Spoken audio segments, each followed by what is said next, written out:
আপনারা নিশ্চয়ই অবগত আছেন যে আমাদের রাজ্যের মাননীয় মুখ্যমন্ত্রী প্রফেসর ডক্টর মানিক সাহা মহোদয় উনি অলরেডি একটা ইনভিটেশন পাঠিয়েছেন আমাদের যশস্বী প্রধানমন্ত্রী নরেন্দ্র মোদীজিকে, উনি এসে যেন এটাকে ইনগ্রেট করেন।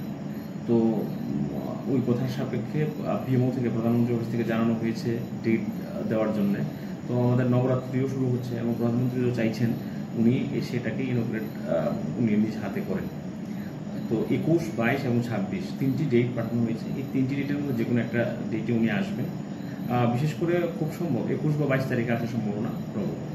তো তাকে কেন্দ্র করে আমাদের যা যা করার সেগুলো প্রশাসনিক স্তর থেকে সেগুলো করা হচ্ছে। উনি আসলে সেটা জনসভা হবে, জনসভার পরে ইনগ্রেশন হবে। তো আর এটা একজাক্টলি কোন ডেটটা এখনো সেটা ফাইনালাইজ হয়নি, সেটা হয়তো পিএমও থেকে মাননীয় মুখ্যমন্ত্রীর কাছে জানাবেন, জানালে হয়তো আমরা জানতে পারবো, আপনারা জানতে পারবেন। তো এতটুকু ঠিক যে উনি মানে আসার জন্য আশা ব্যক্ত করেছেন এবং আসবেন এই কথা বলেছেন, এবং ডেট হয়তো 21, 22 আর 26 তিনটা ডেটের মধ্যে যে কোনো একটা ডেট হবে। প্রস্তুতি কেমন চলছে?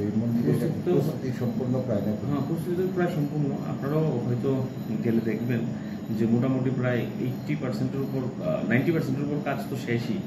এখন জাস্ট আমাদের একটাই আছে, ওই পেছন থেকে সিঁড়িটা হয়তো এটা এখন হবে না, এটা হয়তো নেক্সট ইনোগ্রেশনের পরে সেই সিঁড়িটা করা হবে। কাজ যদিও চলছে এবং ওরাও বলছে এজেন্সি যে 15-20 দিনের মধ্যে ওটাও শেষ হয়ে যাবে। তো বাকি তো পুরো রেডি মন্দির। তো এখানে সেনী প্রশাসন থেকে ডিএম থেকে শুরু করে সবাই ভিজিট করেছে, দেখেছে, আমরাও দেখেছি। তো আগামী সোম মঙ্গলবারে হয়তো আমাদের ফিনান্স মিনিস্টার উনিও আসবেন, এসে দেখবেন কী কী হয়েছে বা কতটুকু হয়েছে। আমাদের ইতিমধ্যে আমাদের যে স্টলগুলো আছে সেগুলোকেও আমরা কীভাবে হস্তান্তরিত করা যায়। কতগুলি স্টল আছে এখানে? টোটাল 86 স্টল আছে। তো 77 যারা বাইরে এখন দোকানিরা আছেন তারা সেখানে যাবে। এই জায়গাটাকে ভেঙে পার্কিংয়ের ব্যবস্থা করা, মোদিজি যখন আসবেন হয়তো পার্কিং এই জায়গাটা করা হবে। এরকম বহু পরিকল্পনা নেওয়া হয়েছে, আগামী কিছুদিনের মধ্যে সেগুলোকে সম্পাদন করা হবে।